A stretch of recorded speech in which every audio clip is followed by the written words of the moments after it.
Biṣọọbu yìí ó ṣẹ̀wọ̀n o, abilékọ núùjọ ẹ̀kan ló kú mọ́ ọ lábẹ́.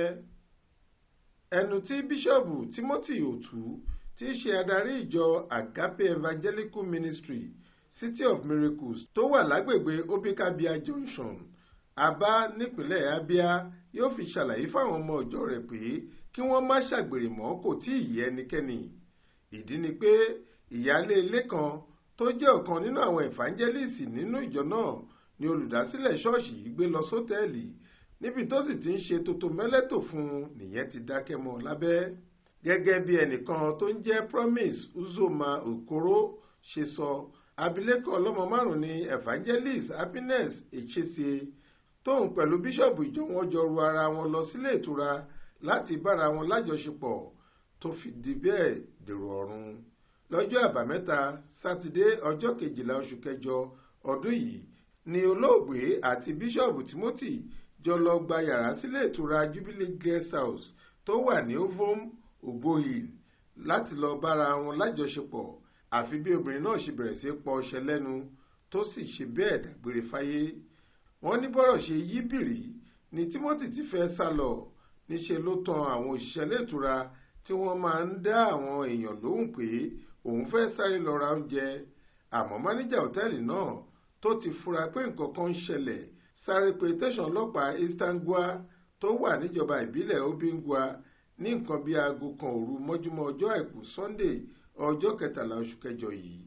Nígbà táwọn agbófinró wọlé sí yàrá táwọn méjèèjì jọ gbà, ìhòòhò gólótó ni obìnrin náà wà, nǹkan funfun bíi itọ́ ni wọ́n ló ń ru jáde bàlà ní imú àtẹnu ẹ̀.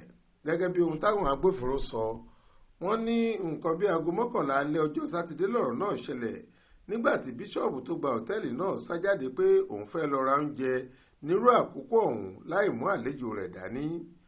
Lẹ́yìn táwọn ọlọ́pàá dé tí wọ́n sì bá òkú obìnrin náà nílẹ̀ pẹ̀lú itọ́ funfun tó ń ru bàlà jáde ní imú àtẹnu ẹ̀ ni wọ́n yẹ fóònù rẹ̀ wò. Níbẹ̀ ni wọ́n ti rí i pé ọmọ ìjọ Agape Evangelical Ministry tí í ṣe ṣọ́ọ̀ṣì bíṣọ̀bù Timothy fúnra ẹ̀ ni obìnrin tó ti bímọ 5 ọ̀hún, àti pé wọ́n ti ń ṣe wọléwọ̀de wọn náà ọjọ́ ti pẹ́ nítorí gbogbo àtẹ̀jíṣẹ́ tí wọ́n fi ń ṣọwọ́ síra wọn làwọn ọlọ́pàá rí. Gẹ́gẹ́ bí wọ́n ṣe sọ, ìbálòpọ̀ tó lágbára làwọn méjèèjì ní lọ́wọ́ tí ọmọbìnrin ọmọ bíbí ìlú Umuatakáwọn níjọba ìbílẹ̀ Obingwa yìí fi dákẹ́. Ẹnu iṣẹ́ nípínlẹ̀ Bayelsa ni wọ́n ní ọkọ olóògbé tó bímọ 5 fún wà lásìkò tíṣẹ̀lẹ̀ láabi náà wáyé. Lẹ́yìn táwọn ọlọ́pàá kúrò ní òtẹ́ẹ̀lì náà ni wọ́n tọpasẹ̀ bíṣọ̀bù tó ń ṣe kiri wà fọmọjọ rẹ̀ yìí lọ sílé ìjọsìn rẹ̀ nígbà tílẹ̀ mọ́, ṣùgbọ́n sí ìyàlẹ́nu wọn ọ̀rọ̀ nípa ìrònúpìwàdà lọkùnrin náà fi ń wàásù lásìkò tí wọ́n dé ṣọ́ọ̀ṣì rẹ̀. Wọ́n ní sùúrù fún un láti parí ìwàásù àti ìsìn kí wọ́n tó fi páńpẹ́ ọba gbé e. Lọ́rọ̀ kan ṣá, bíṣọ̀bù yìí ń bẹ lákọlò àwọn ọlọ́pàá tẹ̀sán Eastern Ngwa tó wà nílùú Obingwa, ìpínlẹ̀ Abia báyìí nígbà tí ìwádìí ti bẹ̀rẹ̀ ní pẹrẹu. Monísọ́lá Sàká ló ṣàkójọ ìròyìn yìí fún iléeṣẹ́ tẹlifíṣàn Aláròyé online. Faith Adébọ́lá ló kà á sétí ìgbọ́ yín.